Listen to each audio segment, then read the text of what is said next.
Welcome to my channel. महत्त्वाची सूचना.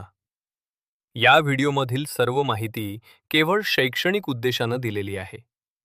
ही कोणत्याही प्रकारची गुंतवणूक सल्ला नाही.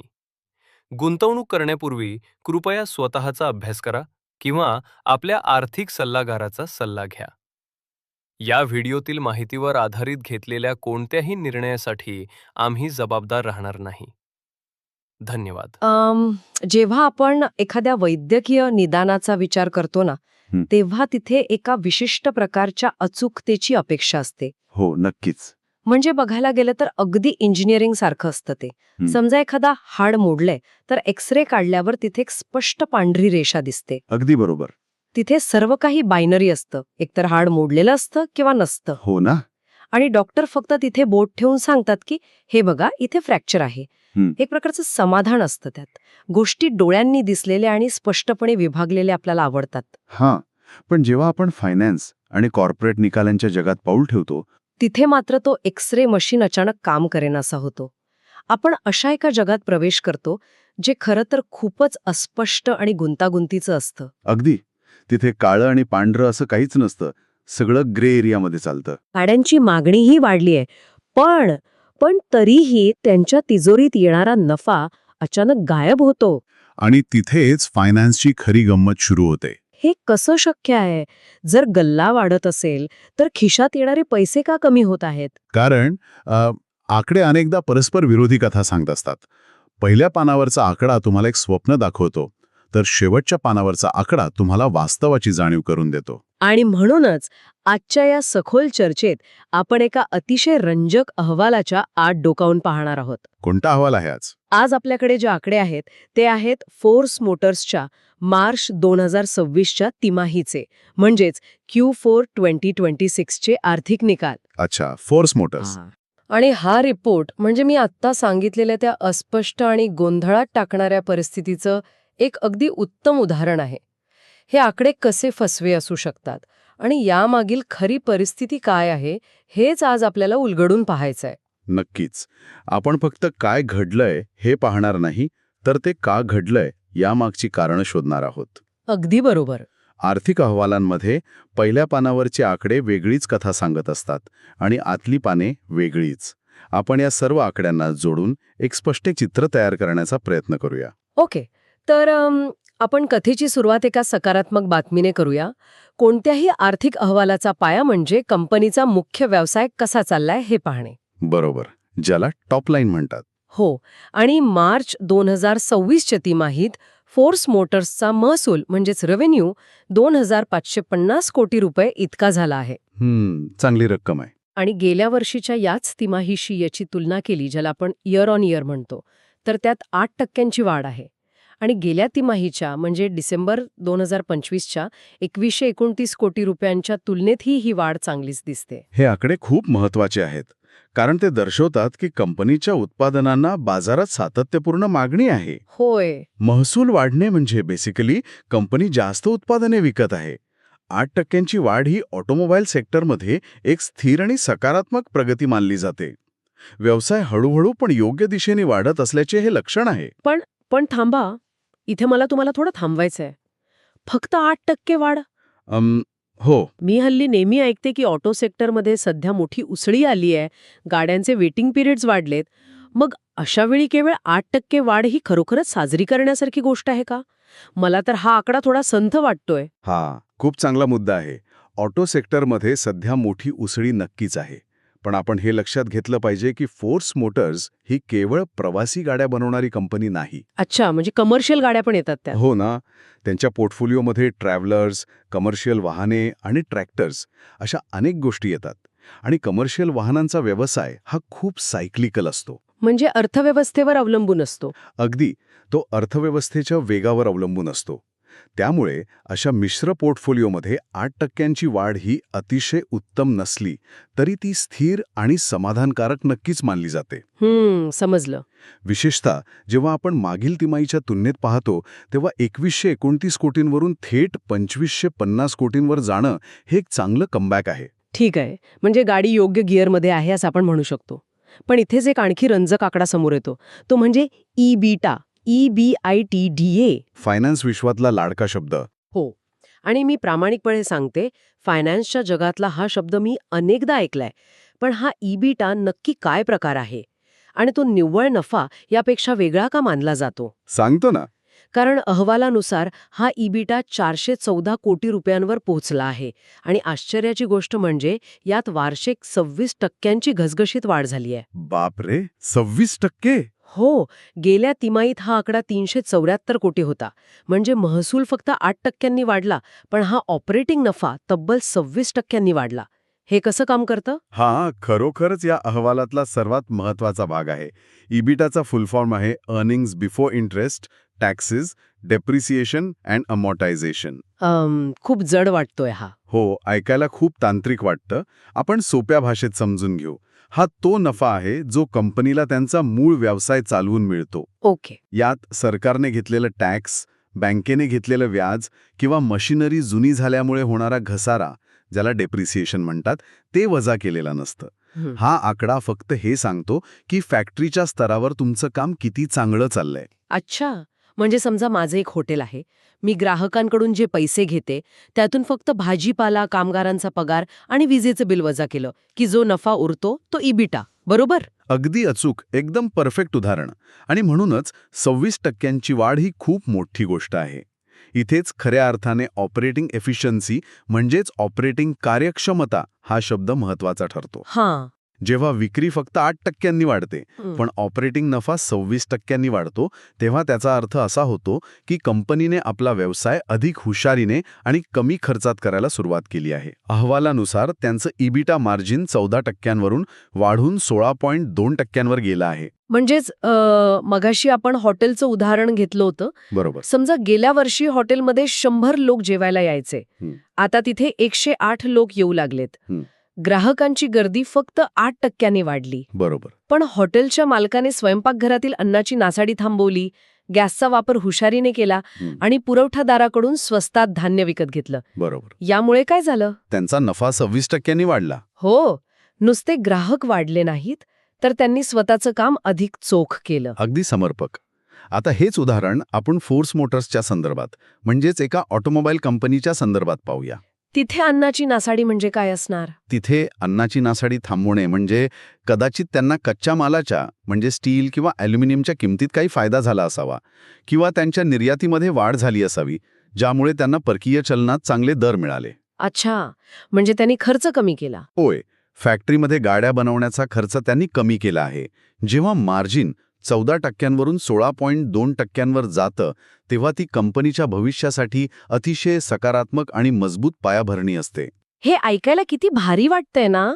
हॉटेल उत्तम चाललंय, गल्ला वाढलाय, स्वयंपाकघरात बचत होतीये, सगळंच एकदम परफेक्ट आहे. हो, आतापर्यंत. मग आता आपण कथेच्या पुढच्या भागाकडे वळूया. आणि इथेच मला ह्या संपूर्ण निकालातली सर्वात मोठी अडचण आणि रहस्य दिसतंय. आणि हे असं रहस्य आहे जे कोणत्याही गुंतवणूकदाराला रात्रभर जागं ठेवायला पुरेसं आहे. हो ना. आणि मला हे खरोखरच समजून घ्यायचंय. जर सगळंच इतकं छान चाललं होतं, विक्री वाढली होती, कार्यक्षमता सुधारली होती, हॉटेलच्या स्वयंपाकघरातली बचत वाढली होती, तर मग कंपनीचा निव्वळ नफा केवळ 279 कोटी रुपयांवर का आला? हाच तो प्लॉट ट्विस्ट. गेल्या तिमाहीत म्हणजे डिसेंबर 2025 मध्ये हा नफा 406 कोटी रुपये होता. तिथून तो थेट 279 कोटींवर घसरला. ही खूप मोठी घसरण आहे. आणि गेल्या वर्षीच्या याच तिमाहीच्या तुलनेतही तो खाली झाला आहे. मधल्यामध्ये असं काय घडलं की हा नफा अचानक कुठे गायब झाला? इथेच आपण मगाशी बोललेल्या इबिटाच्या फुल फॉर्मची खरी गरज भासते. आपण म्हटलं होतं ना, earnings before interest, taxes and depreciation. हो, बिफोर टॅक्सेस. एक्झॅक्टली. जेव्हा आपण म्हणतो की मार्जिन वाढलं आणि फॅक्टरी छान चाललीये, तेव्हा आपण फक्त फॅक्टरीच्या दारापर्यंतचा विचार करत असतो. पण जेव्हा पैसे प्रत्यक्ष कंपनीच्या तिजोरीत म्हणजे बॉटम लाईनला जमा होण्याची वेळ येते, तेव्हा वाटेत अनेक खर्च उभे असतात. म्हणजे तुम्ही म्हणताय की माझ्या हॉटेलच्या मालकाने गल्ला चांगला जमवला, पण नंतर त्याला अचानक मोठा टॅक्स भरावा लागला. किंवा समजा त्यांनी हे स्वयंपाकघर नव्याने बांधण्यासाठी बँकेकडून मोठं कर्ज घेतलं होतं आणि आता त्याचं EMI भरायची वेळ आलीये. हा तोच प्रकार आहे का? अगदी तंतोतंत तोच प्रकार आहे. आणि ऑटो सेक्टरसारख्या हेवी इंजिनिअरिंग व्यवसायात हे खूप सामान्य आहे. असं का? कारण गाडी बनवण्यासाठी मोठे रोबोट्स लागतात, मोठा प्लांट उभा करावा लागतो. या प्लांटचं डेप्रिसिएशन म्हणजेच घसारा खूप वेगाने होतो. मशीन जुनी झाली की तिची किंमत कमी होते आणि तो आकडा नफ्यातून वजा करावा लागतो. अच्छा. दुसरं म्हणजे नवीन गाड्यांचे मॉडेल्स आणण्यासाठी किंवा नवीन फॅक्टरी टाकण्यासाठी कंपन्या प्रचंड कर्ज घेतात.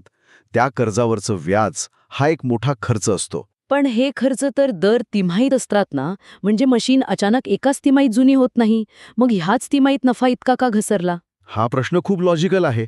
या अहवालातून जे निष्कर्ष निघत आहेत त्यानुसार या घसरणीमागे आणखी काही तात्कालिक कारणं असू शकतात. कोणती कारणं? पहिलं म्हणजे कंपनीचे इतर खर्च अचानक वाढले असण्याची शक्यता आहे. ऑटो सेक्टरमध्ये इतर खर्च म्हणजे फक्त ऑफिसचा खर्च नसतो. यात फ्रेट चार्जेस म्हणजे वाहतूक खर्च असू शकतात. लाल समुद्रातील संकटासारख्या जागतिक घडामोडींमुळे जहाजांचे भाडे अचानक वाढले असेल तर त्याचा थेट फटका कंपनीला बसतो. अच्छा, म्हणजे जागतिक घडामोडींचा थेट परिणाम. होय. दुसरं कारण म्हणजे इतर उत्पन्न जे कंपनीला त्यांच्या मूळ व्यवसाय व्यतिरिक्त मिळतं, जसं की बँकेतील फिक्स्ड डिपॉझिटवरचं व्याज किंवा जुनी मालमत्ता विकून आलेले पैसे, ते या तिमाहीत कमी झालं असावं. आणि तिसरं अत्यंत महत्वाचं कारण म्हणजे टॅक्स कॅल्क्युलेशन. टॅक्स कॅल्क्युलेशन म्हणजे सरकार अचानक जास्त टॅक्स मागायला लागलं का? तसं नाही. कंपन्या अनेकदा त्यांच्या जुन्या नुकसानीचा फायदा घेऊन काही तिमाहींमध्ये कमी टॅक्स भरतात, ज्याला डेफर्ड टॅक्स म्हणतात. ओके, पण जेव्हा तो फायदा संपतो तेव्हा अचानक एका तिमाहीत टॅक्सचा मोठा आकडा समोर येतो आणि तो थेट निव्वळ नफ्याला खाऊन टाकतो. फोर्स मोटर्सच्या बाबतीत यापैकी एक किंवा अनेक गोष्टी एकत्र आल्या असाव्यात, ज्यामुळे ऑपरेटिंग नफा चांगला असूनही निव्वळ नफा खाली आला. बापरे, हे सगळं ऐकल्यावर मला एक गोष्ट खूपच खटकते आता, आणि हे थोडं गंभीर आहे. काय झालं? या मिळालेल्या माहितीत कंपनीच्या एका प्रेझेंटेशन चित्राचा उल्लेख आहे. त्या चित्रात कंपनीने असं ठळकपणे दाखवलंय की त्यांचा नफा 57% वाढलाय. पण आपण आत्ताच पाहिलं की प्रत्यक्ष आकडेवारी नफ्यातील मोठी घसरण दर्शवतीये. हा काय प्रकार आहे? हे तर सरळ सरळ दिशाभूल करण्यासारखं नाही का? आणि हे अतिशय रंजक आहे आणि हेच दर्शवतं की आर्थिक अहवाल वाचताना आपण डोळे आणि कान किती उघडे ठेवायला हवेत. जेव्हा कंपन्या त्यांचे निकाल जाहीर करतात तेव्हा ते दोन गोष्टी बाहेर काढतात. एक म्हणजे कायदेशीररित्या आवश्यक असलेली बॅलन्स शीट आणि P&L स्टेटमेंट, आणि दुसरं म्हणजे गुंतवणूकदारांसाठी बनवलेलं एक रंगीबेरंगी इन्व्हेस्टर प्रेझेंटेशन. आणि या प्रेझेंटेशनमध्ये ते स्वतःची पाठ थोपटून घेतात. अगदी बरोबर. अनेकदा कंपन्या त्यांच्या सादरीकरणात ॲडजस्टेड आकडे दाखवतात. म्हणजे समजा या तिमाहीत त्यांना टॅक्सचा एखादा मोठा वन टाइम फटका बसला असेल तर ते प्रेझेंटेशनमध्ये दाखवताना तो टॅक्स वजा करण्यापूर्वीचा नफा दाखवतात. अरे बाप रे. हो, आणि म्हणतात बघा, हा वन टाइम खर्च वगळला तर आमचा नफा 57% वाढलाय. पण प्रत्यक्षात कंपनीच्या खात्यातून तो पैसा गेलेला असतो. म्हणजे हे असं झालं की बघा, जर माझा ॲक्सिडेंट झाला नसता आणि मला हॉस्पिटलचं बिल भरावं लागलं नसतं तर यावर्षी माझी खूप बचत झाली असती. पण सत्य हे आहे की ॲक्सिडेंट झालाय आणि पैसे खर्च झालेत. हा, अगदी तसंच. आणि हा विरोधाभास हे स्पष्ट करतो की आपण फक्त पहिल्या पानावरच्या ग्राफ्सवर किंवा कॉर्पोरेट पॉवरपॉइंट प्रेझेंटेशनवर विसंबून राहू शकत नाही. गुंतवणूकदार म्हणून आपल्याला प्रत्यक्ष लेझर आणि ताळेबंद तपासावाच लागतो. हा एक खूप मोठा आहा मोमेंट आहे खरं तर. पहिल्या पानावरचे आकडे नेहमीच संपूर्ण सत्य सांगत नाहीत, आणि या सगळ्याचा सर्वात मोठा फटका कोणाला बसला असेल तर तो म्हणजे सामान्य गुंतवणूकदारांना. नक्कीच. कारण प्रति शेअर कमाई म्हणजेच EPS अर्निंग्स 211.38 रुपयावर आली आहे, जी वार्षिक तुलनेत तब्बल 36% घसरली आहे. खूप मोठी घसरण आहे ही. गेल्या तिमाहीत ती 308 रुपये होती. म्हणजे कंपनी कितीही म्हणत असली की आम्ही कार्यक्षम झालोय, आमचा EBITDA मार्जिन वाढलाय, तरी ज्या माणसाने कंपनीचा शेअर विकत घेतलाय त्याच्या वाट्याला येणारी कमाई मात्र 36% कमी झाली आहे. आणि म्हणूनच EPS हा आकडा शेअर बाजारात अत्यंत कळीचा मानला जातो. शेवटी गुंतवणूकदार स्वतःच्या पैशावर किती परतावा मिळतोय हेच पाहतो. हो ना, त्याला मार्जिनची काय घेणं देणं. अगदी. कंपनीची ऑपरेटिंग पातळी कितीही मजबूत असली तरी जर तो नफा तळापर्यंत पोचत नसेल तर बाजारात नाराजी पसरते. शेअर बाजार हा सेंटिमेंट्सवर चालतो. जेव्हा EPS मध्ये 36% घसरण दिसते तेव्हा ती नक्कीच दखल घेण्याजोगी असते आणि यामुळेच गुंतवणूकदारांमध्ये चिंतेचं वातावरण निर्माण होऊ शकते. तर मग या सगळ्या गोंधळातून, या परस्पर विरोधी आकड्यांतून आपण काय अर्थ काढायचा? हा निकाल आपण कसा पाहायचा? या सर्व माहितीच्या आधारे या निकालाचा अंतिम निष्कर्ष सरासरी किंवा मिश्र असाच काढता येईल. याचं कारण म्हणजे इथे दोन अगदी विरुद्ध गोष्टी घडत आहेत. व्यवसायाची मुख्य कामगिरी म्हणजे गाड्या विकणे आणि फॅक्टरी चालवणे हे खरोखरच चांगलं सुरू आहे, पण नफ्याची कामगिरी म्हणजेच पैसे वाचवून ते शेअर होल्डर्सपर्यंत पोचवणे हे कमकुवत आहे. म्हणजेच हे एका विद्यार्थ्यासारखं आहे ज्याला प्रॅक्टिकल परीक्षेत एकदम उत्तम गुण मिळाले आहेत. त्याने प्रयोगशाळेत सगळं काही परफेक्ट केलंय, म्हणजे कंपनीचं वाढलेलं ऑपरेटिंग मार्जिन. पण जेव्हा लेखी परीक्षेचा निकाल आला, म्हणजेच निव्वळ नफा, तेव्हा तो मात्र तिथे मागे पडला आहे. त्यामुळे त्याचा अंतिम निकाल संमिश्र आला आहे आणि आता त्याला स्वतःला सिद्ध करण्यासाठी पुढच्या परीक्षेपर्यंत वाट पाहावी लागेल. हे उदाहरण अगदी चपखल आहे. प्रॅक्टिकलमध्ये पास आणि थिअरीमध्ये नापास. आणि या संमिश्र निकालाचा शेअर बाजारावर कसा परिणाम होतो हे पाहणं देखील तितकंच मनोरंजक असतं. बाजाराचे नेहमी दोन दृष्टिकोन असतात, एक अल्पकालीन आणि दुसरा दीर्घकालीन. जर मी आजच्या आज किंवा पुढच्या आठवड्याचा विचार करत असेल तर याचा प्रभाव नकारात्मक ते तटस्थ असू शकतो, बरोबर? कारण बाजार अशा घसरणीला घाबरतो. होय, कारण जे लोक अल्पकाळासाठी बाजारात व्यवहार करतात, ट्रेडिंग करतात, ते पहिल्यांदाच EPS मधील ती 36% घसरण पाहतील आणि नफा घसरलाय हे पाहून बाजारात लगेच नकारात्मक प्रतिक्रिया उमटू शकते. म्हणजे लोक शेअर्स विकायला काढतील. हो, यामुळे स्टॉकमध्ये अस्थिरता येऊ शकते. अरे बापरे, नफा कमी झाला, विका अशी मानसिकता तिथे काम करते. पण जे लोक लांबचा विचार करतात, जे दीर्घकालीन विश्लेषक आहेत, त्यांच्यासाठी ही परिस्थिती थोडी वेगळी असू शकते. कारण त्यांना तो वाढलेला इबिटा दिसत असतो. नक्कीच, एक दीर्घकालीन विश्लेषक या घसरलेल्या नफ्यापलीकडे पाहतो.